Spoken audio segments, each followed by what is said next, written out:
దశాబ్దాలు పూర్తి చేసుకుని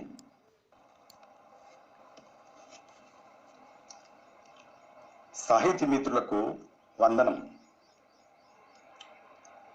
మంజీరా రచయితల సంఘం 3.5 దశాబ్దాలు పూర్తి చేసుకుని సాహిత్యంలో తనదైనటువంటి ఒక స్థానాన్ని స్థిరపరచుకొని ముందుకు పోతున్నటువంటి సంస్థ. ఉమ్మడి మెదక్ జిల్లాలో ఆధునిక సాహిత్యాన్ని, ప్రగతిశీల భావాల్ని విస్తృతంగా ప్రచారం చేసినటువంటి సంస్థ. ప్రజా జీవితాన్ని సాహిత్యం దగ్గరికి, సాహిత్యాన్ని ప్రజల దగ్గరికి చేరువ చేసినటువంటి సంస్థ. ఈ సంస్థ 34 వసంతాలు పూర్తి చేసుకున్న సందర్భంగా ఇందులో భాగస్వాములైనటువంటి ప్రతి ఒక్కరికి, మంజీరను ఇష్టపడే మిత్రులకు, వాట్సాప్ పరిశీలిస్తున్న మిత్రులందరికీ మరొకసారి శుభాభినందనలు. కవిత్వం జీవితం. కవిత్వం ఎప్పుడూ జీవితంతో నిరంతర సంబంధం కలిగి ఉన్నది. నిజానికి ఏ కవిత్వానికైనా ప్రాణ సమానమైంది జీవితమే. జీవితం లేకుండా కవిత్వం ఉండడానికి ఆస్కారం లేదు. Literature is the mirror of life అని పాశ్చాత్య విమర్శకులు పేర్కొన్నారు. ఏ కళ అయినా కూడా జీవితం నుంచే ఆవిర్భవిస్తుంది. అందులో కవిత్వం కూడా జీవితం నుంచి ఆవిర్భవించినటువంటి ప్రక్రియ. కవిత్వానికి జీవితానికి గాఢమైనటువంటి సంబంధం కొనసాగుతూ ఉన్నది. ఒక రకంగా చూస్తే కవిత్వానికి ప్రాణం పోసేది జీవితమే. ఒక కవి స్పష్టంగా పేర్కొన్నట్లు, జీవితం అనే కొలను నుండి కవిత్వం అనే పుష్పం వికసించింది. అట్లా జీవితం చాలా విస్తృతమైంది. తరతరాలుగా సాగుతున్నటువంటి ఒక సుదీర్ఘమైనటువంటి పరంపర జీవితం. ఆ జీవితాన్ని అంటుపెట్టుకొని జీవితంతో పాటు ప్రభావితమవుతూ కొనసాగుతున్నటువంటి ప్రక్రియ కవిత్వం. అందుకని జీవితాన్ని పట్టుకోవడానికి కవిత్వాన్ని మించినటువంటి మరొక పరికరం ఏది, మరొక ప్రక్రియ ఏది సాహిత్యంలో కనిపించదు. కవిత్వం భావావేశ ప్రధానమైంది కనుక జీవితంలో ఉండే భావోద్వేగాలన్నీ, అనుభవాలన్నీ, ఆకాంక్షలన్నీ, నిరాశలన్నీ, సిద్ధాంతాలన్నీ, తత్వాలన్నీ కవిత్వంలో కూడా తప్పనిసరిగా ప్రతిఫలిస్తూ వచ్చినాయి. ఇక్కడ మనం కవిత్వం అంటే ఏమిటి అని ఆలోచించినప్పుడు దర్శనాత్ వర్ణనాత్ లోకారూఢే కవిశ్రుత అన్నారు. దర్శనాత్ వర్ణనాత్ చేత్ లోకారూఢే కవిశ్రుత అన్నారు. దర్శించిన దాన్ని వర్ణించేవాడు కవి. కవి చేసేటటువంటి వర్ణనే కవిత్వం. కవి దేన్ని దర్శించాలి, మరి దేన్ని దర్శిస్తాడు, దేన్ని వర్ణించాలి అని మనం ప్రశ్నించుకున్నప్పుడు ఏ కవైనా కూడా తప్పనిసరిగా ప్రకృతిని దర్శిస్తాడు, లేదా జీవితాన్ని దర్శిస్తాడు. దర్శించిన దాన్నే వర్ణించి ఒక ఆకర్షణ, ఒక రమణీయత సాధించినప్పుడు, ఒక రసాత్మకత సాధించినప్పుడు అది కవిత్వం అవుతుంది. కాబట్టి ప్రకృతిని దర్శించాడు అనుకుందాం. ఆ ప్రకృతిని కవి వర్ణించాలి. ఏ భాషలో వర్ణించాలి? ఆ జీవితాన్ని బాగా ఆసక్తికరంగా చిత్రించగలిగినటువంటి భాషలోనే వర్ణించాలి. ఇక్కడ ప్రకృతిని వర్ణించాలి అని అనుకున్నప్పుడు వర్ణించేందుకు అవసరమైనటువంటి భాషను రూపొందించుకుంటాడు. ఆ రూపొందించుకున్నటువంటి క్రమంలోనే సూర్యుడిని వర్ణించాలి అని అనుకున్నాడు అనుకోండి. సూర్యుడు మానవుడి జీవితంలో అత్యంత కీలకమైనటువంటి స్థానాన్ని కలిగి ఉన్నాడు. సూర్యుడిని వర్ణించాలని అనుకున్నప్పుడు, అతనితో తాను ప్రభావితమైనటువంటి తీరును వర్ణించాలి అని అనుకున్నప్పుడు సూర్యుడిని ఎట్లా వర్ణించాడో, 7 గుర్రాలు పూంచిన రథమెక్కి తాను వస్తున్నట్టు, శరవేగంగా వస్తున్నట్టు వర్ణించాడు. ఈ గుర్రాలు, ఈ రథం, ఇవి జీవితం నుంచి వచ్చినవే. జీవితం లేకపోతే గుర్రాలు లేవు, రథం లేదు. కాబట్టి సూర్యుడిని వర్ణించాలన్నా కూడా అనివార్యంగా జీవితం నుంచి పోలికలు తీసుకోవాల్సిందే. ఉపమానాలు ఎక్కడి నుంచో ఊడిపడవు. ఉపమానాలన్నీ కూడా తప్పనిసరిగా జీవితంలోంచి తీసుకోవాల్సిందే. జీవితాన్ని వర్ణించేటప్పుడు ప్రకృతి నుంచి ఉపమానాలు తీసుకుంటాడు, ప్రకృతిని వర్ణించేటప్పుడు జీవితంలోని ఉపమానాలు తీసుకుంటాడు. ఇంకా పోలిక లేకుండా భాష ముందుకు సాగదు. కాబట్టి అనివార్యంగా పోలికలన్నీ జీవితమే సృష్టించింది, జీవితం నుంచే భాష ఉద్భవించింది, అలంకారాలు ఉద్భవించాయి, రసం కూడా ఉద్భవిస్తుంది. అందుకని జీవితం మీద అనివార్యంగా ఆధారపడాల్సి ఉంటుంది కవిత్వం. చాలాసార్లు ప్రకృతి కవులు ఏమంటారంటే జీవితంతో సంబంధం లేని శుద్ధమైనటువంటి కవిత్వం ఉంటుందని మాట్లాడుతూ ఉంటారు. మరొకసారి పరిశీలిద్దాం. అదే సూర్యుడిని వర్ణించాలనుకున్నప్పుడు ఒక కవి సమయం ఉంది. సూర్యుడికి కమలాలకి ప్రేయసి ప్రియుల సంబంధం ఉంది. కమలాలు కొలనులో ఉంటాయి, సూర్యుడు ఆకాశంలో ఉంటాడు. ఈ రెండిటికి ఒక ప్రణయ సంబంధాన్ని కవులు సమకూర్చారు. దీన్ని కవి సమయంగా చాలా రోజుల నుంచి కవిత్వంలో స్థిరపడింది. ఈ సూర్యుడు కమలాలు ప్రకృతే గాని ఈ రెంటి మధ్యన ఉండేటటువంటి ప్రేయసి ప్రియుడు ప్రణయ సంబంధం, ఇది జీవితం నుంచి తీసుకున్నదే. జీవితంలో కనుక ప్రేయసిని చూడకపోతే, జీవితంలో ప్రియుడు లేకపోతే, వీళ్ళిద్దరి మధ్యన ఉండవలసినటువంటి ఒక ప్రణయ బంధం లేకపోతే సూర్యుడికి కమలానికి ఆ సంబంధం ఏర్పరచడం అనేది సాధ్యం కాదు. అట్లాంటిదే చంద్రుడికి కలవలకి మధ్యన ఇలాంటి బంధమే కూర్చడం జరిగింది. అట్లాంటిదే నదిని వర్ణించదలుచుకున్నాడు. నదిని వర్ణించదలుచుకున్నప్పుడు కూడా నదికి పర్వతానికి ప్రేయసి ప్రియుల సంబంధాన్ని అంటగట్టాడు. పర్వతం ప్రియుడు, నది ప్రేయసి. నది ప్రవహిస్తూ ప్రవహిస్తూ పర్వతాన్ని ఆనుకొని ప్రవహిస్తుంది కనుక పర్వతాన్ని ఆలింగనం చేసుకున్నట్లుగా కూడా అనేక సార్లు కవులు వర్ణించడం జరిగింది. కనుక ఏ ప్రకృతి వర్ణన అయినా కూడా అనివార్యంగా మానవ జీవితం నుంచి తీసుకున్న ఉపమానాలతో మాత్రమే దాన్ని వర్ణించడానికి సాధ్యమవుతుంది. అట్లా మీరు ఏ అలంకారం తీసుకున్నా కూడా అనివార్యంగా మానవ జీవితంతో సంబంధం ఉన్నటువంటి అంశాల్ని మనం గమనించవచ్చు. అట్లా చూసినప్పుడు కవిత్వం అనేది అక్షరాల యొక్క కూర్పు, తిక్కన చెప్పినట్టు పలుకుల యొక్క పొందిక, అనేక భావాల యొక్క సమ్మేళనం కూడా. ఈ అనేక భావాల యొక్క సమ్మేళనమే తదనంతరం భరతుడు రస సిద్ధాంతంగా ప్రతిపాదించడం జరిగింది. అందుకని మానవ జీవితంతో విడదీయరానటువంటి సంబంధం కవిత్వమైనా ఏ కళ అయినా కలిగి ఉంటుంది అనేది మొదటగా నేను ప్రతిపాదించదలుచుకున్న విషయం. మీరు చిత్రం తీసుకోండి, సంగీతం తీసుకోండి, నాట్యం తీసుకోండి, లలిత కళలు ఏవైనా సరే అనివార్యంగా జీవితం నుంచి ప్రేరణ పొందినవే, జీవితంతో ప్రభావితమైనవే, జీవితంతో పాటు కొనసాగుతున్నటువంటివి. అట్లా చూసినప్పుడు కవిత్వం అనేది మనకు కొంత గోచరించిన తర్వాత, అర్థమైన తర్వాత జీవితం గురించి కూడా మనం ఆలోచించవలసి ఉంది. జీవితం అంటే ఏమిటి అని ప్రశ్నించుకుంటే, జీవితం మానవుడు పుట్టినప్పటి నుంచి మానవుడు సాగిస్తున్నటువంటి ఒక నిరంతర ప్రయాణం జీవితం.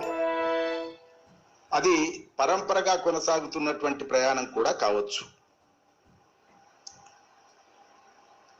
జీవితానికి ఒక్క మాటలో చెప్పవలసి వస్తే జీవించేది జీవితం. ఎవరు జీవించేది? మానవుడు జీవించేది. మానవుడు బాల్యం దగ్గర నుంచి లేదా శిశువుగా ఉన్నప్పటి దగ్గర నుంచి భూమి మీద పడినప్పటి నుంచి చివరికి తను అస్తమించే వరకు కొనసాగుతున్నటువంటి జీవితం అంతా కూడా ఇది చాలా కీలకమైనటువంటి దశ. అందుకని కాళోజీ ఒక చోట అంటాడు, పుట్టుక నీది, చావు నీది, బతుకంతా దేశానిది అన్నాడు. ఇక్కడ పుటక చావు మాత్రమే మనిషిది కావచ్చు, కానీ అతని బతుకు, అతని జీవితం తరతరాలకు ఒక ప్రేరణ ఇచ్చేటటువంటి ఒక ప్రక్రియగా మనం దాన్ని అర్థం చేసుకోవచ్చు, ఒక పరంపరగా దాన్ని అర్థం చేసుకోవాల్సి ఉంది. అట్లాంటి మానవ జీవితాన్ని మనం విశ్లేషించవలసి వస్తే వ్యక్తిగత జీవితం ఒకటి ఉంటుంది. జీవితం 3 రకాలుగా మనం విశ్లేషించుకోవచ్చు. ఒకటి వ్యక్తిగత జీవితం, పర్సనల్ లైఫ్. రెండవది కుటుంబ జీవితం, ఫ్యామిలీ లైఫ్. మూడవది సాంఘిక జీవితం, సోషల్ లైఫ్. ఈ 3 అనివార్యంగా మానవ జీవితాన్ని కొనసాగుతున్నటువంటి ప్రతి ఒక్కరికి తప్పనిసరిగా అనుభవించవలసినటువంటి దశలు 3. ఈ జీవితం తిరిగి మళ్ళీ పర్సనల్ లైఫ్ దగ్గరికి వచ్చేసరికి లేదా వ్యక్తిగత జీవితం మళ్ళా 2 రకాలుగా ఉంటుంది. భౌతిక జీవితం, మానసిక జీవితం. కవిత్వం చిత్రించదలుచుకున్నప్పుడు ఈ భౌతిక జీవితాన్ని, మానసిక జీవితాన్ని కూడా చిత్రించవలసి ఉంటుంది. ఏటికేతం బట్టి ఎయి పుట్లు పండించి ఎన్నడూ మెతుకెరగనన్నా అని ఒక కవి రాశాడు. అంటే ఉదయం తాను నిద్ర లేచిన దగ్గర నుంచి సాయంత్రం వరకు చేసినటువంటి ప్రతి పనిని భౌతిక జీవితంలో మనం వర్ణిస్తాం. అందుకని అతని యొక్క బాధను ఏటికేతం బట్టి ఎయ్యి పుట్లు పండించినటువంటి రైతు యొక్క దీనస్థితిని ఈ జానపద గేయం అద్భుతంగా వర్ణించింది. కర్త ఎవరో తెలియకపోయినా ఇది అనేక కాలాలుగా బతుకుతున్నటువంటి గీతం. అట్లాంటిదే పొద్దు పొడిచిన దాదిగా పొద్దు గుంకు వరకు, పొద్దు పొడిచిన దాదిగా పొద్దు గుంకు వరకు కష్టించి పంటలను పండింతు వీవు, కష్టించి పంటలను పండింతు వీవు, ఎంత నిర్మల హృదయమోయి రైతు అని చెప్తూ దువ్వూరు రామిరెడ్డి ఒక పద్యం చెప్పాడు. అందుకని ఆ నిర్మలమైనటువంటి హృదయం వెనకాల, హృదయ కలిక వెనకాల అనివార్యంగా ఆయన పొద్దుటి నుంచి సాయంత్రం దాకా పనిచేసినటువంటిదంతా ఇది భౌతిక జీవితం కింద కవిత్వంలో వర్ణించడం జరిగింది. ఇట్లా భౌతిక జీవితాన్ని, ఎవరు చేసే పనిని, వారి ఆ పనిలో ఉండేటటువంటి విశేషాన్ని కవిత్వంలో వర్ణించడం ఈ భౌతిక జీవిత వర్ణన. అట్లాంటిదే మానసిక వర్ణన కూడా, మానసిక జీవితం కూడా ఉంటుంది ప్రతి వ్యక్తికి. ఆ వ్యక్తి యొక్క మానసిక జీవితాన్ని కూడా మనం కవిత్వంలో చాలా చిత్రించినటువంటి సందర్భాల్ని మనం చాలా చూడొచ్చు. అట్లాంటి దశలను మనం భారతంలో దుర్యోధనుడు తాను మయసభకు వెళ్ళొచ్చిన తర్వాత జరిగినటువంటి పరాభవానికి అతని యొక్క పరితాపం అంతా, పరివేదనంతా కూడా మనం తిక్కన కవిత్వంలో మనం బాగా తెలుసుకోవచ్చు. అందుకని ఎంత దాకా వెళ్తాడు దుర్యోధనుడు అంటే ఈ అవమానాన్ని భరించడం అనేటువంటిది ఒక మానసికమైన సంఘర్షణ. ఆ సంఘర్షణ అంతా కూడా దీంట్లో చిత్రించడం జరిగింది. అట్లా ఏ కవి అయినా కూడా తన మానసిక జీవితాన్ని లేదా ఇంకా ఇతరుల యొక్క మానసిక జీవితాన్ని అద్భుతంగా చిత్రించేటటువంటి పరిస్థితి ఉంటుంది.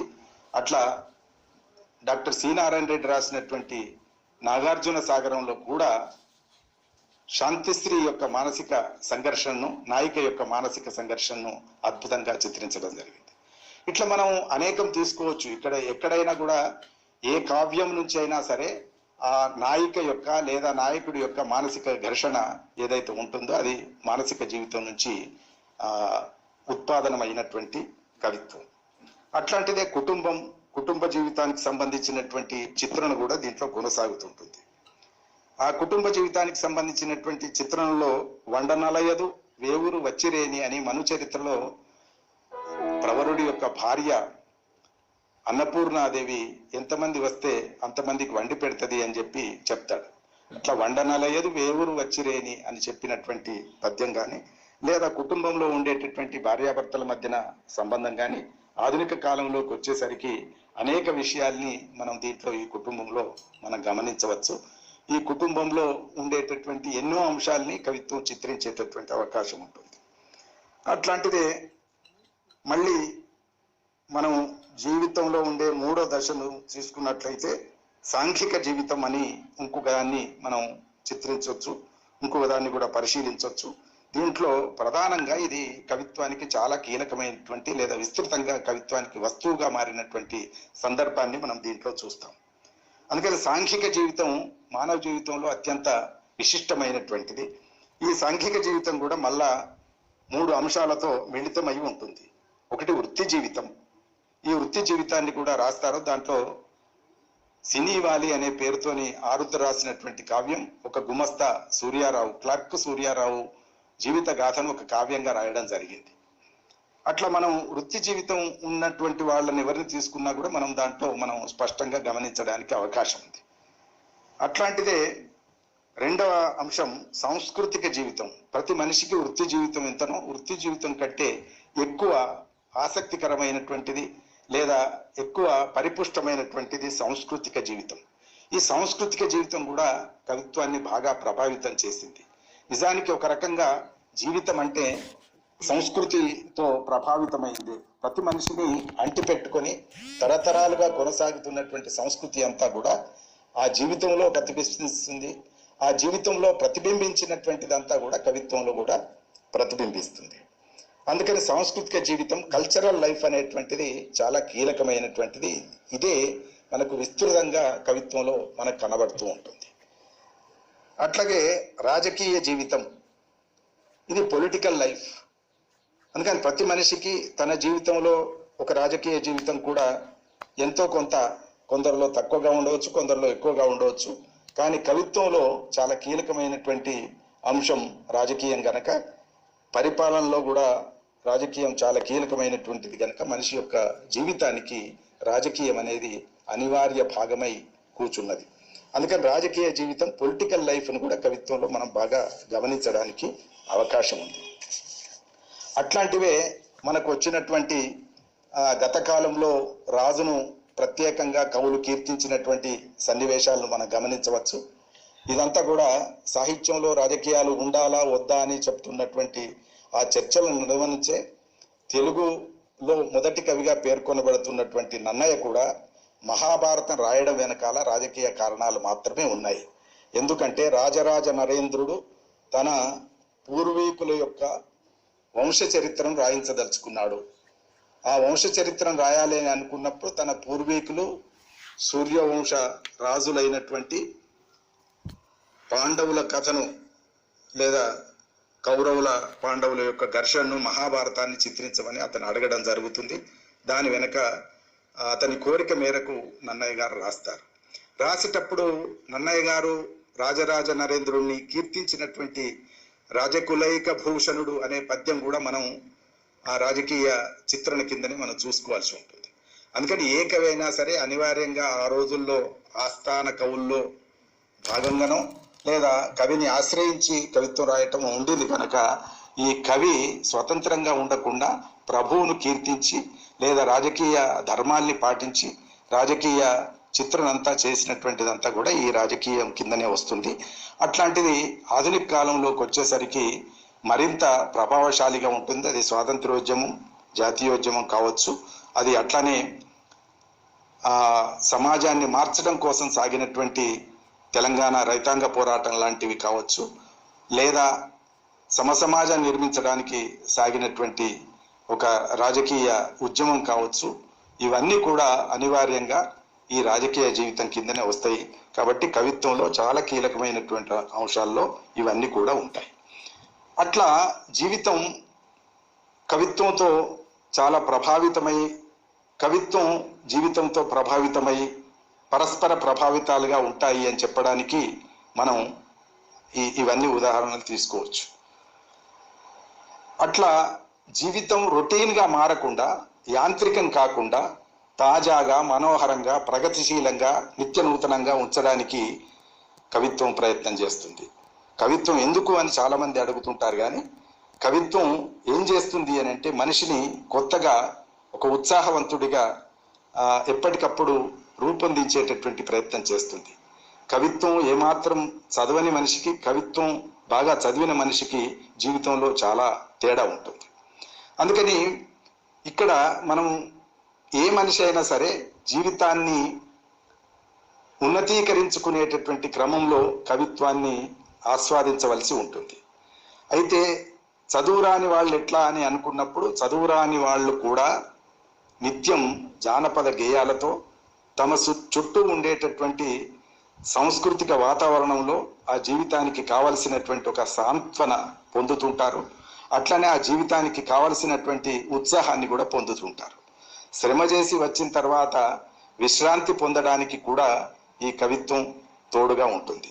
అందుకని కవిత్వానికి ప్రయోజనాలు చెప్పేటప్పుడు 2 ప్రయోజనాలు ప్రధానంగా పేర్కొనడం జరిగింది. ఇంకా అనేకం ఉన్నప్పటికీ 2 ప్రధానమైనటువంటి, ఒకటి ఆనందం, 2 ఉపదేశం.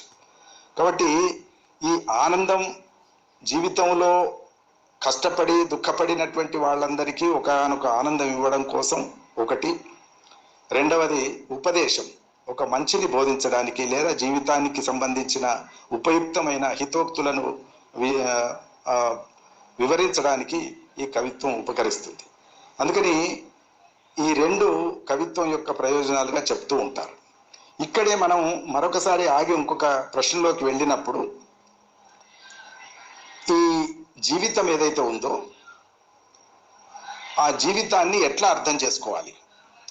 దర్శించదలుచుకున్నది జీవితాన్ని గనక, జీవితాన్ని దర్శించడానికి కావలసినటువంటి మార్గాలు ఏమేమి ఉన్నాయన్నప్పుడు మనకు ప్రధానంగా జీవితాన్ని మనం ఎట్లా అర్థం చేసుకుంటామో, జీవితాన్ని మనం ఎట్లా దర్శిస్తామో దాన్ని బట్టే మన ముందు ఇతర శాస్త్రాలు లేదా ఇతర విషయాలు ఆవిష్కారం అవుతుంటాయి.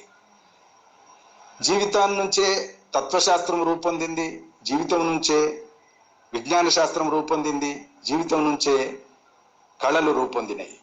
కాబట్టి వీటన్నిటిని మనం అర్థం చేసుకోదలుచుకున్నప్పుడు జీవితాన్ని 3 భాగాలుగా దర్శించడానికి మన పూర్వీకులైనటువంటి వాళ్ళు లేదా పరంపరగా వస్తున్నటువంటి 3 దర్శనాలు ఉన్నాయి ప్రధానంగా.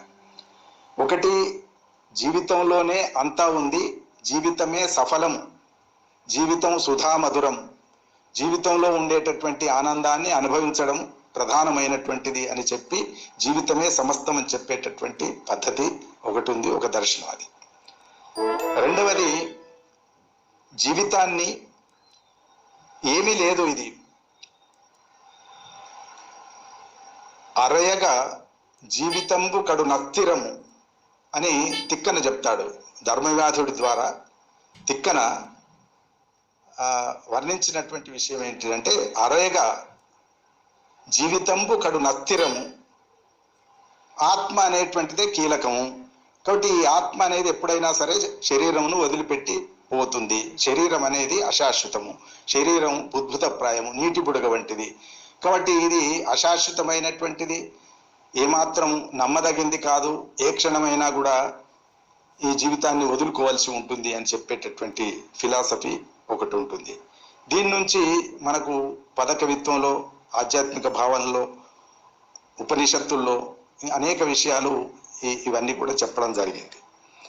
ఇది 2వ అంశం. అయితే ఇంకా 3వ అంశం వచ్చేసరికి జీవితాన్ని ఇప్పుడున్నది సమస్యాత్మకంగా ఉంది, ఇప్పుడున్నది దుఃఖాత్మకంగా ఉన్నది. ఇప్పుడు ఉన్న జీవితంలో కొందరు మాత్రమే సుఖపడుతున్నారు, కొందరు నిరంతరం కష్టం చేస్తూ ఉన్నారు. కాబట్టి ఈ కష్టం చేసేటటువంటి ప్రజల యొక్క సంపద మీద, వాళ్ళు సృష్టిస్తున్నటువంటి సంపదను దోచుకొని ఇతరులు బతుకుతూ ఉన్నారు. కాబట్టి ఇతరులు సుఖపడుతూ ఉన్నారు. దాన్ని మార్చాలి. మొత్తం మానవులంతా సమానమే, జీవితం అంతా ఒకటే, ఎవరికైనా కూడా జీవితంలో ఏమాత్రం శ్రమ కోర్చకుండా సుఖించేటటువంటి హక్కు లేదు. కాబట్టి అందరూ కష్టపడాల్సిందే, సుఖమైన దుఃఖమైన అందరూ సమానంగా పంచుకునేటటువంటి ఒక వ్యవస్థ రావాలి, శోక సంగతులు లేనటువంటి ఒక వ్యవస్థ ఉండాలి అని చెప్పి సాగేటటువంటి ఉద్యమానికి సంబంధించిన సాహిత్యం అంతా కూడా ఉద్యమానికి అనుకూలంగా చూసేటటువంటి దర్శనం ఒకటి ఉంది. అందుకని ఈ 3 రకాలైనటువంటి జీవిత దర్శనాల్ని మనం దృష్టిలో పెట్టుకున్నప్పుడు మనం ఎక్కడికక్కడ వీటన్నిటిని సాహిత్యంలోకి తీసుకురావడానికి జరిగినటువంటి ప్రయత్నాల్ని కూడా ఈ సందర్భంగా మననం చేసుకోవాల్సి ఉంటుంది. భరతుడు చెప్పినటువంటి రస సిద్ధాంతం అది విభావ అనుభావ సంచారీ భావ సంయోగాల యొక్క కలయిక వల్ల రసం పుడుతుంది. వాక్యం రసాత్మకం కావ్యం అన్నాడు. ఈ రసాత్మకమైనటువంటి వాక్యం ఎక్కడి నుంచి వస్తుంది అని అన్నప్పుడు ఆయన చెప్పిన దాని ప్రకారం విభావాల యొక్క అనుభావాల యొక్క సంచారీ భావాల యొక్క కలయిక అని అన్నాడు. ఈ విభావాలు కానీ అనుభవాలు కానీ సంచారీ భావాలు ఎక్కడి నుంచి ఉత్పన్నమవుతాయి, ఎక్కడి నుంచి తారసపడతాయి, ఎక్కడి నుంచి మనం చేదుకోవాల్సి ఉంటుంది అని అనుకున్నప్పుడు ఇవన్నీ కూడా మానవ జీవితం నుంచి చేదుకున్నవే. అది పురాణ పురుషులు కావచ్చు, అది దైవికమైనటువంటి పురుషులు కావచ్చు, ఏ రూపంలో ఉన్నా కూడా ఆ భావాలన్నీ కూడా అనివార్యంగా మానవ జీవితంలోంచి చేదుకున్నటువంటి అని మనం స్పష్టంగా చెప్పుకోవచ్చు. అట్లా నాయకులు కొందరు, నాయికలు కొందరు. కావ్యంలో ఒక నాయకుడు ఉంటాడు, ఒక నాయిక లేదా కొందరు నాయికలు ఉంటారు. వీళ్లకు ఉండేటటువంటి లక్షణాలని కూడా లాక్షణికులు చెప్పడం జరిగింది. కాకపోతే ఆ రోజున అందరినీ నాయకులుగా ఒప్పుకోవడానికి సాహిత్యం స్వీకరించలేదు. అది ప్రాచీన సాహిత్యం గనక ఆ ప్రాచీన సాహిత్యం జీవితాన్ని అర్థం చేసుకున్న దాని ప్రకారం, జీవితాన్ని నమ్మిన దాని ప్రకారం ఆ నమ్మకాల్ని మాత్రమే ప్రచారం చేసేందుకు సాహిత్యం ఉపయోగపడ్డది. అట్లా మనం చూసినప్పుడు ప్రాచీన సాహిత్యం అంతా కూడా అనివార్యంగా చతుర్విధ పురుషార్థాలు, అరిషడ్ వర్గాలు, మోక్షం, ముక్తి అనేటువంటి మాత్రమే ప్రధానంగా సాగినటువంటి సాహిత్యం మనకు కనబడుతుంటుంది. అయితే ఈ విషయాలన్నీ కూడా ఉపదేశంలో భాగంగా చెప్తారు కానీ ఆనందం కోసం చేసినటువంటి ఈ కావ్యాలలో లేదా నాటకాలలో లేదా ఈ కళా ప్రక్రియలన్నిట్లలో మళ్ళీ ఆనందం కోసం చేసినటువంటి అనేక ప్రయోగాలు కూడా మనం గమనించవచ్చు. అందుకని జీవితాన్ని ఆనందమయంగా ఉంచడం కోసం నాయకుడిని సృష్టించి వాళ్ళ మధ్యన ఒక ప్రణయ రసం, ఒక శృంగార రసాన్ని ప్రొడ్యూస్ చేసి ఆ శృంగార రసాన్ని ఆస్వాదించడానికి అనుకూలంగా మార్చినటువంటి సంఘటనలు మనకు ప్రాచీన సాహిత్యంలో కోకొల్లలుగా కనబడతాయి. అది మను చరిత్ర కావచ్చు, అది వసు చరిత్ర కావచ్చు, కళాపూర్ణోదయం కావచ్చు. ఇక్కడంతా కూడా ప్రబంధ సాహిత్యం అంతా కూడా నాయకుడికి నాయికకు ఉండేటటువంటి ఒక సంబంధాన్ని తెలిపి తద్వారా ఒక రసానందాన్ని పాఠకులందరికీ కలుగజేసేటటువంటి ప్రయత్నం దీంట్లో మనకు కనబడుతుంది. అయితే రామాయణంలో భారతంలో ఉన్నటువంటి విషయాలు మనం చూసుకున్నప్పుడు రామాయణంలో అది ఒక రకంగా విశ్లేషించదలుచుకున్నప్పుడు మనం చెప్పిన ఈ వర్గీకరణ కింద చూసినప్పుడు రామాయణం మొత్తం ఒక కుటుంబానికి సంబంధించిన గాథ. ఆ మాటకు వస్తే భారతం కూడా ఒక కుటుంబానికి సంబంధించినటువంటి లేదా పాలివాళ్లకు సంబంధించినటువంటి గాథగానే చెప్పాలి. అంటే రాముడు రాజు కావడం వాళ్ళ తండ్రి నిర్ణయం మేరకు రాజు కావాలనే ఒక నిర్ణయం జరుగుతుంది. ఆ రాజు కావలసిన రాముణ్ణి అడవులకు పంపేదానికి కైకేయి వరం కోరుతుంది. ఇక్కడ సామాన్య జనం ఎక్కడ దీంతో ప్రతిస్పందిస్తారంటే రాముడికి రావలసినటువంటి రాజ్యం పట్టాభిషేకం కాకుండా అతను అడవులకు వెళ్తున్నటువంటి దశలో అయోధ్య ప్రజలంతా కూడా అతని పట్ల ఒక జాలితో, ఒక కరుణతో అతని వెంబడి నడుస్తారు. అంటే సామాన్య మానవుడిలో ఉండేటటువంటి కరుణరసం రాముడిలో చూసి రాముడి అవస్థ తమదిగా భావించి ఆ కరుణరసంతో మమేకమై రామాయణాన్ని ఇష్టపడినటువంటి సంఘటనలు మనం చూస్తాం. అట్లా రాముడు ఆ సీతను రావణాసురుడు అపహరించడం, ఇవన్నీ కథలో ఉండేటటువంటి అంశాల్ని ఏ పాఠకుడైనా ఏ శ్రోతైనా తనదిగా భావిస్తాడు కనుక వాటికి అనుకూలంగానే స్పందిస్తాడు. అట్లనే మహాభారతంలో వచ్చేసరికి అందులో ఉండేటటువంటి ఆ భావనలన్నీ కూడా ఒక రకంగా రాజ్యం కోసం జ్ఞాతుల మధ్య జరిగినటువంటి కథ ఘర్షణ. అది ఆ ఘర్షణలో ప్రతి శ్రోత లేదా ప్రతి వీక్షకుడు ఎక్కడో ఒక చోట తనను తాదాత్మ్యం పొందుతాడు.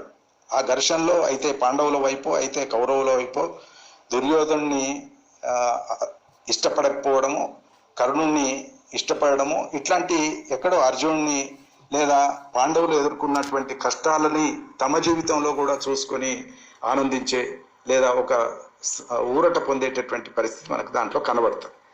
అదే పద్ధతిలో భాగవతంలో కృష్ణుడు చేసేటటువంటి పనులన్నిటిని కూడా బాల్యకృష్ణుడుగానే జానపదుల్లో ఎక్కువ ముద్ర వేసుకొని ఉంటాడు. బాల్యంలో చేసినటువంటి మహిమల ద్వారానే కృష్ణుడు వాళ్ళందరికీ ఆరాధనీయమైనట్టుగా మనకు కనబడతాడు. అందుకని బాలకృష్ణుడు, చిన్ని కృష్ణుడే జానపదుల సాహిత్యంలో ప్రధానమైనటువంటి పాత్రగా ఉంటాడు. అందుకని బాలకృష్ణుడి దశలోనే గొల్లవాన్ల ఇళ్లకు వెళ్ళి వెన్న దొంగిలించడం కానీ, పాలు తాగటం కానీ ఇవన్నీ ఉంటాయి. అట్లా పోతన రాసేటప్పుడు కూడా, భాగవతాన్ని రాసేటప్పుడు కూడా ఈ విషయాలన్నిటిని కూడా చెప్పుకుంటూ వచ్చాడు. ఓయమ్మ నీ కుమారుడు మా ఇండ్లను పాలు తాగి మమ్మల మననీయడమ్మ అని చెప్తారు. ఇవన్నీ కూడా సామాన్య మానవుడి యొక్క జీవితంలో ఉండేటటువంటి ఒక సంఘటనను చిత్రించడం వల్ల ఒక రస ఆనందం పొందేటటువంటి స్థితిలో కవి వర్ణించడం ద్వారా వీటితో ఒక మమేకమైనటువంటి తీరు మనకు కనబడుతుంది. అయితే సాహిత్యం అంతా ఈ ప్రాచీన సాహిత్యమేనా అని అనుకున్నప్పుడు తప్పనిసరిగా వీటిని మనం జాగ్రత్తగా గమనించినట్లయితే ఇవి కాలానుగుణమైనటువంటి ప్రభావాలు కలిగి ఉంటాయి. ఆధునిక సాహిత్యం దగ్గరికి వచ్చేసరికి ఆధునిక సాహిత్యంలో కూడా మారినటువంటి పరిస్థితులన్నిటి కూడా కవిత్వం ప్రతిస్పందించినటువంటి స్థితి మనం చూస్తాం. అంటే జీవితం ఎప్పుడైతే మారుతుందో, జీవితం ఎప్పుడైతే అనివార్యంగా మారక తప్పని పరిస్థితి ఏర్పడుతుందో అప్పుడు సాహిత్యం కూడా లేదా కవిత్వం కూడా తప్పనిసరిగా మారుతుంది.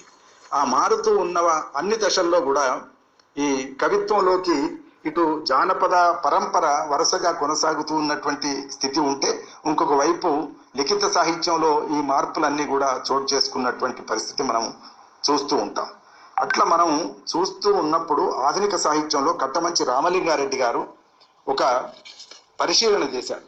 ఆ పరిశీలన ఏమన్నాడంటే, ప్రాచీన సూత్రాలు వల్లించడానికి జ్ఞాపక శక్తి వృద్ధి చేసుకుంటూ ఎక్కువ మంది మనశ్శక్తిని కోల్పోతున్నారు అని కట్టమంచి రామలింగారెడ్డి చెప్పాడు. అంటే జ్ఞాపక శక్తి ఎక్కువ, మనశ్శక్తి ఎక్కువ అన్నప్పుడు కవిత్వానికి కావలసింది మనశ్శక్తి. ఇవాళ పద్య సాహిత్యం అంతా కూడా అవధానాల మీద జీవిస్తుంది అని ప్రముఖులు సూత్రీకరించినటువంటి విషయాన్ని మనం గుర్తు తెచ్చుకుంటే, అవధానాలన్నీ ధారణ మీద, జ్ఞాపక శక్తి మీద ఆధారపడి ఉంటాయి. కానీ నిజానికి కవిత్వం యొక్క మౌలిక లక్షణం ఏంటిది అని అంటే మనశ్శక్తి. మనశ్శక్తి అనేటువంటిది కవిత్వానికి ప్రాణంతో సమానం. మనశ్శక్తి, ఊహాశక్తి, కల్పనాశక్తి, భావనాశక్తి ఇవన్నీ కూడా ప్రాణంతో సమానమైనటువంటివి. అందుకని ఈ శక్తి కోల్పోయినటువంటి కవిత్వం నిర్జీవంగా, నిస్సారంగా ఉండేటటువంటి అవకాశం ఉంటుంది.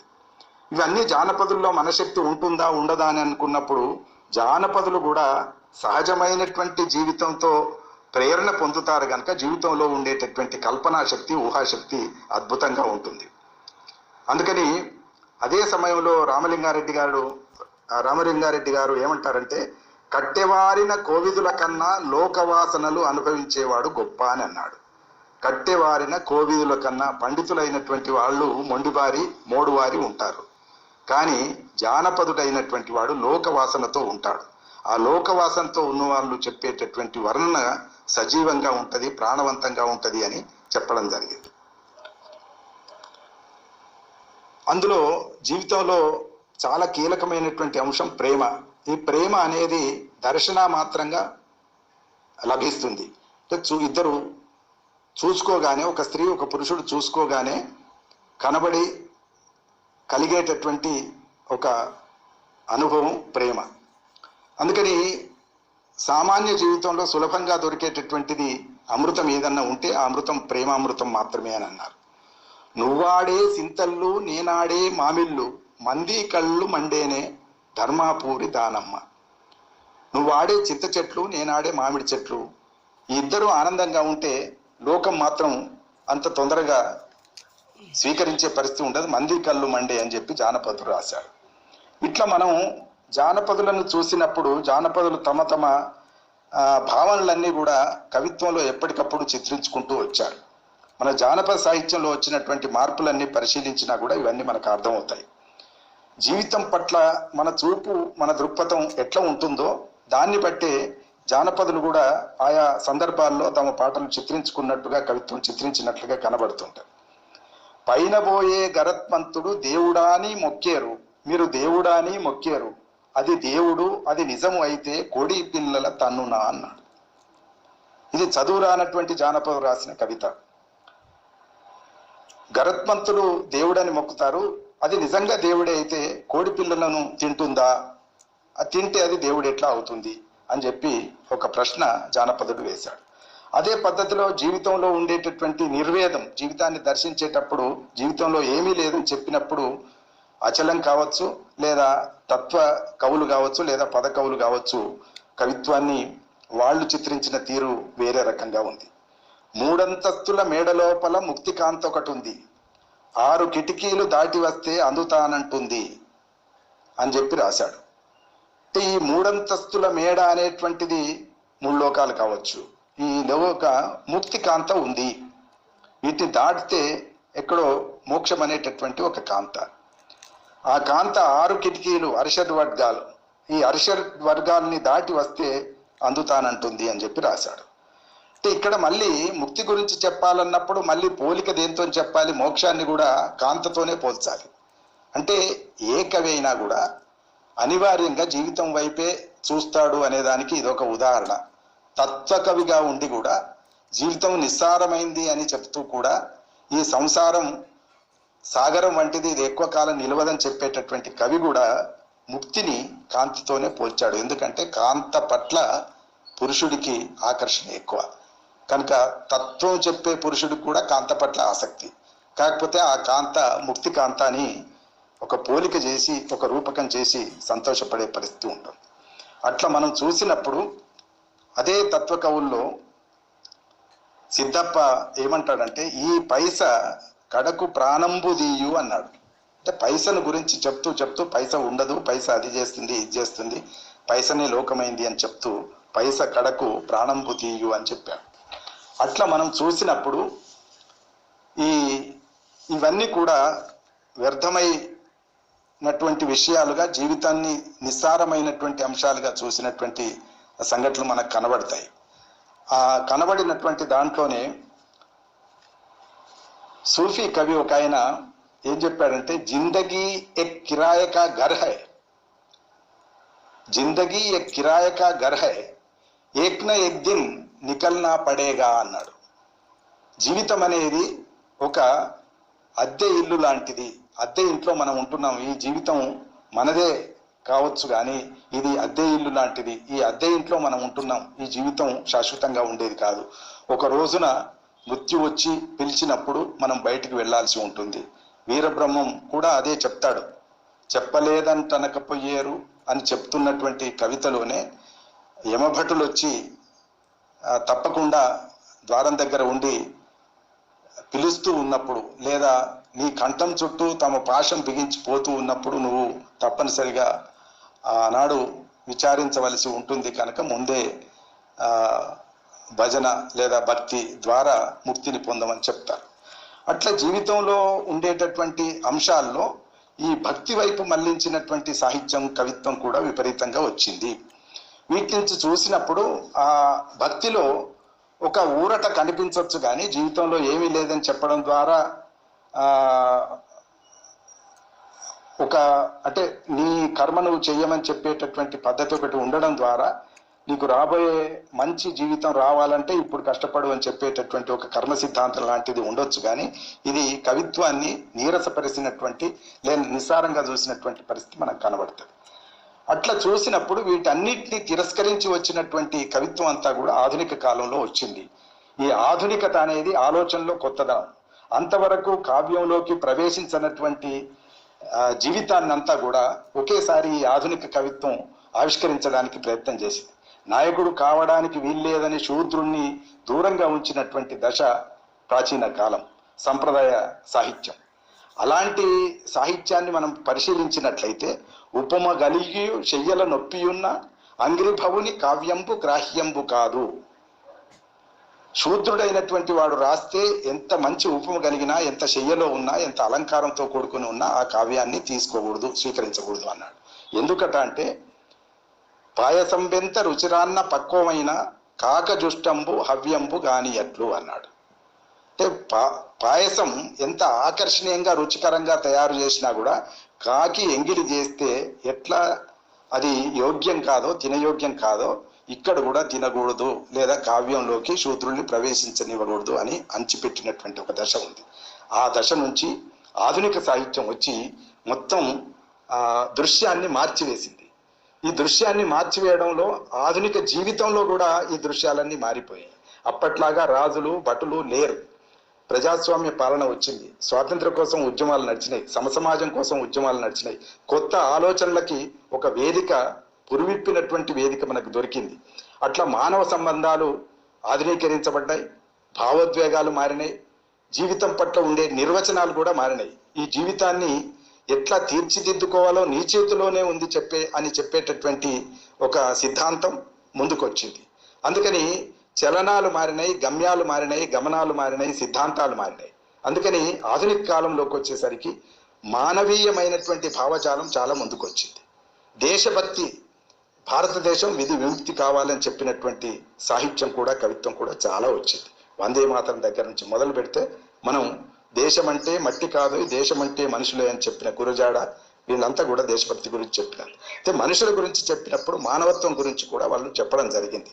ఈ మానవత్వం, సామ్రాజ్యవాదం, ప్రపంచీకరణ, జాతీయవాదం, అంతర్జాతీయవాదం, అస్తిత్వవాదాలు, ముఖ్యంగా అస్తిత్వవాదాల్లో వచ్చినప్పుడు దళితవాదం, అట్లనే స్త్రీవాదం, మైనారిటీవాదం, ప్రాంతీయవాదం, ఇవన్నీ కూడా చాలా కీలకంగా ముందుకు వచ్చినాయి. వీటిలలో మనకు శ్రీశ్రీ ఆధునిక కవిత్వాన్ని ప్రభావితం చేస్తూ కవిత్వంలో చాలా తీవ్రమైనటువంటి ఒక దారిని నిర్మిస్తూ ఒక భావవేశంతో కూడినటువంటి కవిత్వం సృష్టించాడు. ముందుకు నడిపించేది, పెనునిద్దుర వదిలించేది, పరిపూర్ణపు బతికిచ్చేది కావాలో నవ కవనానికి అని శ్రీశ్రీ చెప్తాడు. అందుకని కవిత్వం ఏం చెయ్యాలి అని అంటే ముందుకు నడిపించాలి, నిద్రలో ఉండి ఒక కోలుకోనేటువంటి దశ నుంచి ముందుకు నడిపించాల్సిన అవసరం ఉంది అని శ్రీశ్రీ చెప్తాడు. అట్లాంటిదే పెను నిద్ర వదిలించడం మాత్రమే కాదు, పరిపూర్ణపు బతికివ్వాల్సిన అవసరం ఉంది అని చెప్తాడు. అది కవిత్వం యొక్క మౌలిక లక్షణం, ధ్యేయం, ఒక ఆకాంక్ష అని చెప్పాడు. అట్లాంటిదే కాళోజీ సాగిపోవుటే బతుకు, ఆగిపోవుటే చావు, బతుకుకు చావుకు చిన్న నిర్వచనం ఇచ్చాడు. సాగిపోవుటే బతుకు, ఆగిపోవుటే చావు. ఎక్కడ మనం ముందుకు వెళ్లకుండా ఆగిపోతామో అదే చావు అని చెప్పాడు. చావు వేరే ఎక్కర్లేదని చెప్పాడు. సాగిపోవుటే బతుకు, ఆగిపోవుటే చావు, తొలగి తోవ ఎవడిచ్చు తోసుకొని పోవలయు. ఎవరు కూడా రాని తోవ చూపెట్టే పరిస్థితి ఉండదు. అందుకని ఎవరికి వాళ్ళు తోసుకొని ముందుకు పోవాల్సినటువంటి అవసరాన్ని కాళోజీ ప్రధానంగా కనిపించినట్లు మనకు కనబడుతుంది. అందుకని ఆధునిక కాలంలో వచ్చేటప్పటికి ఒక వస్తువును మనం పట్టించుకోకూడదు, పక్కకు పెట్టాలి, నిషేధం పెట్టాలి అనేది లేదు. కవిత్వం ఒక దాంట్లో ఉంది, ఒక దాంట్లో లేదు అనేది అక్కడ కీలకంగా ఇంతకు ముందు ఉండేది. కానీ ఇప్పుడు కవిత్వం అన్నింటిలో ఉంది, ప్రతి దాంట్లో ఉంది అని చెప్పేటటువంటి పద్ధతి శ్రీశ్రీ కుక్కపిల్ల సబ్బుపిల్ల అనే కవితలో మనకు స్పష్టంగా కనబడుతుంది. ప్రతి వస్తువులో ఒక పాట నిద్రిస్తూ ఉంటుంది, ప్రతి వస్తువు ఆ పాటను స్వప్నిస్తూ ఉంటుంది అని ఒక జర్మన్ సామెత ఉంది. ఆ సుభాషితంలో ప్రతి వస్తువులో పాట ఉంది, ఆ పాట ఎప్పటికప్పుడు ఆవిష్కరించబడాలని స్వప్నం కూడా కంటుందట. కవి గుర్తించి దాన్ని పాడుతాడు, కవి పాడిన తర్వాత దాన్ని అర్థం చేసుకొని లోకమంతా పాడుతుంది అని చెప్పినటువంటి పద్ధతి ఒకటి మనకు కనబడుతుంది. అట్లాంటిదే మనకు చాలా తెలుగు ఊరలు తెలుగు వారలు ప్రతిఫలించే మహాకావ్యం నాకు కావాలి అన్నాడు దాశరథి. జీవితం ఒక్కటే, జైళ్ళు అనేకం, జీవితాలు అనేకం, జైలు ఒకటే అన్నాడు శివసాగర్. కానీ జీవితం ఒక్కటే కనిపించవచ్చు, కానీ జైళ్ళు అనేకం అన్నాడు. జీవితాలు అనేకం కావచ్చు, కానీ అనేక మంది కూడా ఒకే జైల్లో ఉంటారు అని చెప్పినటువంటి పద్ధతి కూడా మనకు కనబడుతుంది. అట్లా దళిత కవిత్వం వచ్చేసరికి లేనితనం మా చిరునామా, నిన్న రవిక లేనితనం నేడు బొట్టు లేనితనం అని సతీష్ చంద్ర రాశాడు. ఎండ్లూరు సుధాకర్ మట్టికి ప్రాణం పోసేదే కవిత్వం, నేనే కవిత్వానికి ప్రాణదాతను, నాకు అక్షరాలకు రిజర్వేషన్లు అక్కర్లేదు అన్నాడు ఎండ్లూరు సుధాకర్. అట్లా దళిత కవిత్వం, ఇంకోవైపు స్త్రీవాద కవిత్వం కూడా వచ్చింది. స్త్రీవాద కవిత్వంలో కానీ లేదా అస్తిత్వవాద కవిత్వం, తెలంగాణ భావోద్వేగంతో కూడినటువంటి కవిత్వం కూడా వచ్చింది. వీటన్నిటినీ కూడా మనం జాగ్రత్తగా పరిశీలించినట్లయితే కవిత్వం ఇప్పుడు జీవితానికి ఎడంగా లేదు, జీవితాన్ని విడిబడి లేదు, జీవితం యొక్క ప్రతిఫలనం, ప్రతిబింబమే కవిత్వం అని స్పష్టంగా తెలుస్తుంది. అందుకని కవిత్వానికి జీవితానికి ఉండే ఈ సంబంధాన్ని గమనించి ఆధునిక జీవితం అంతా కూడా కవిత్వంలోకి తీసుకురావాల్సినటువంటి బాధ్యత మనందరి మీద ఉంది. ఏ ఏ అంశాల్లో ఈ కవుల యొక్క దృష్టి పారలేదో ఆ అంశాలన్నింటినీ కూడా, ఆ జీవనాంశాలన్నింటినీ కూడా కవిత్వంలోకి తీసుకురావాల్సినటువంటి బాధ్యత మనందరి కవుల మీద ఉంది. ముఖ్యంగా మంజీరా రచయితల సంఘం లాంటి సంస్థలో పనిచేసే కవులందరి మీద ఉంది. అందుకని ఈ కవులందరికీ మరొకసారి విజ్ఞప్తి చేసేది ఏంటంటే, జీవితంలో మనం ఇంతవరకు పట్టించుకోనటువంటి చీకటి కోణాల్లో ఉండిపోయినటువంటి కథలన్నిటి కూడా తీసుకురావాల్సినటువంటి అవసరం ఉంది. అట్లాంటి ఒక దశను మంజీరా రచయితల సంఘం సృష్టిస్తుందని, జీవితానికి మరింత గాఢమైనటువంటి సౌందర్యాత్మకము సొగసును చేకూరుస్తారని, ఈ జీవితంలో ఉండే సొగసులన్నీ కూడా కవిత్వంలోకి తీసుకువస్తారని ఆశిస్తూ మంచి కవిత్వం సృష్టించాలని కవులందరినీ కోరుతూ మరొకసారి మంజీరా రచయితల సంఘం సభ్యులకు, కవులకు, ఇది చూస్తున్న మిత్రులందరికీ శుభాకాంక్షలు.